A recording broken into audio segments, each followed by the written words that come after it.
یا وقت صدور فعل، اگر مفعول سے حال ہے تو وقت اس کے وقوع فعل، اور اگر فاعل سے حال ہے تو وقت صدور فعل. یا وضع اس میں فعل مجہول ہے تو پرسنل پروننس کے اندر جو ہے وہ مفعول معلوم یسمع فاعل ہوا ہے، اس لیے یہ ذوالحال اس کا مفعول ہے، تو یہ مبارکن اس سے حال ہے. یعنی جس وقت اس پر وضع کا فعل واقع ہوا نا وہ وقت اس پر برکت والا تھا. کیوں بھائی؟ سبحان اللہ. اب خیال شریف میں آ رہی ہے، جو لوگ فن پڑھتے ہیں یہ لٹکانے کے لیے نہیں ہے کہ گھر میں تصویر بنا کے لٹکا دیں، یہ استعمال کے لیے ہیں. یہ پتہ ہونا چاہیے کہ مجھے استعمال کہاں کرنے ہیں. سبحان سبحان. وہدن، ہدن بھی حال ہے، اور یہ حال یہ مصدر ہے. مصدر کے حال میں واقع ہونے میں نحویوں کا اختلاف ہے. صاحب شرح عقیل لکھتے ہیں کونہ منتقلا مشتقا یغلب ولیسا مستحقا. یہ شرح ابن عقیل ہے. ہمارے زمانے میں کتابیں یاد کیا کرتے تھے، اب وہ مکے کے زور سے علموں کی کمی کو پورا کیا جاتا ہے. ہم یوں کر دیں گے، ہم یہاں کر دیں گے. اہل علم لوگوں کی یہ بولی نہیں ہے. بے شک. عالم علم عزت سے نام بھی لیتے ہیں، عزت سے بات بھی کرتے ہیں، عزت کی توقع بھی کرتے ہیں. اخلاق سے گری ہوئی باتیں کرنا، ہر آتے جاتے کو کافر کہہ دینا، یہ اہل علم کی بولی نہیں ہے. نہیں بے شک. یہ علم و اخلاق سے بہت گری ہوئی باتیں ہیں. ہدن یہ مصدر ہے. مصدر از کے مشتقات تسلیم نہیں ہوتا، اس کا حال واقع ہونا کیسے؟ انہوں نے کہا یہ ہدن بمانے ہادین قرآن مجید میں بے شمار جگہ مستعمل ہے. جیسا ہدن للمتقین ہے نا، وہ سب پڑھیں دیکھیں کیا لکھا ہوا ہے. ہدن بمانے ہادین. اب ہادی کا جو فاعل ہوگا اس کے فعل کا نام ہے ہدایت. ہدایت تین معنوں میں جو آپ کے ہم مستعمل ہے، جو شرح تہذیب کے مقدمے بھی آتا ہے. ایک منزل کا راستہ دکھلانا، ایک منزل پہ پہنچا دینا. اگر اس کے معنی ہوں منزل مقصود کا راستہ دکھانا، الدلالت الہدایت ہی دلالت موصلۃ الی المقصود. ہدایت ایک رہنمائی کا نام ہے جو منزل کا راستہ بتلاتی ہے، یہ راستہ منزل کو جاتا ہے. اگر یہ مراد لی جائے کہ یہ کعبہ شریف جو ہے یہ ہدایت دیتا ہے، بھائی بات نہیں کرتا، ہدایت کس طرح دیتا ہے؟ اینٹ پتھر اور پانی کا مجموعہ ہے، یہ جمادات ہیں، یہ مدرک بالذات بھی نہیں ہے، متحرک بالارادہ بھی نہیں ہے، تو یہ ہدایت کس طرح دیتے ہیں؟ ہدایت دینا تو اس کا کام ہے جو مدرک بالذات ہو، متحرک بالارادہ ہو، یعنی خود سینس کر سکتا ہو، اپنی مرضی اپنے آپشن سے حرکت کر سکتا ہو. نہ کعبہ اپنی مرضی سے حرکت کرتا ہے، نہ کعبہ اپنی مرضی سے ادراک کرتا ہے. اس کو کیا پتہ اس کے کون سی منزل چاہیے؟ جس کو منزل کا پتہ نہ ہو وہ ہادی نہیں ہوتا. جس کو راہی کا پتہ نہ ہو وہ ہادی نہیں ہوتا. جس کو اس کی رفتار کا پتہ نہ ہو وہ ہادی نہیں ہوتا. ایک گدھے کے سوار کو وہ راستہ بتلانا جو کار کا راستہ ہے، یہ تو ہادی کا کام نہیں. ایک کار پر سوار ہونے والے کو گدھے والا راستہ بتلا دینا تو یہ دانشور کا کام نہیں. بتاؤ جب اینٹ پتھر ہیں، خاموش ہیں، از قسم جمادات تسلیم ہوتے ہیں، تو پھر بتاؤ وہ ہادی کس طرح ہیں؟ ہائے ہائے ہائے ہائے. سبحان اللہ سبحان. یہ جو مبارکن پر عطف ہے نا، ہدن کا عطف معطوف کا ایک حکم ہوتا ہے. اس کا معنی یہ ہے جس طرح مبارکن حال ہے اسی طرح ہدن بھی حال ہے. اور وہ برکت والا کب ہوا ہے؟ جب ہاتھ لگے ہیں. اس کو ہدایت دینے کی قوت کب ملی ہے؟ جب کسی کے ہاتھ لگے. سبحان اللہ ماشاءاللہ. جو کہتے ہیں انک لا تہدی من احببت،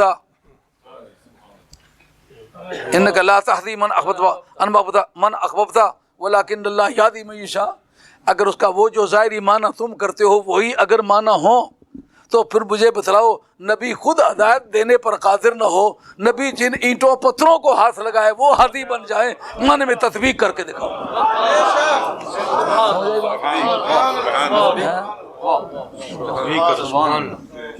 رب کہتا ہے تم تو سمجھتے ہو وہ بندے مر گئے، وہ خود ہدایت نہیں دے سکتے تھے.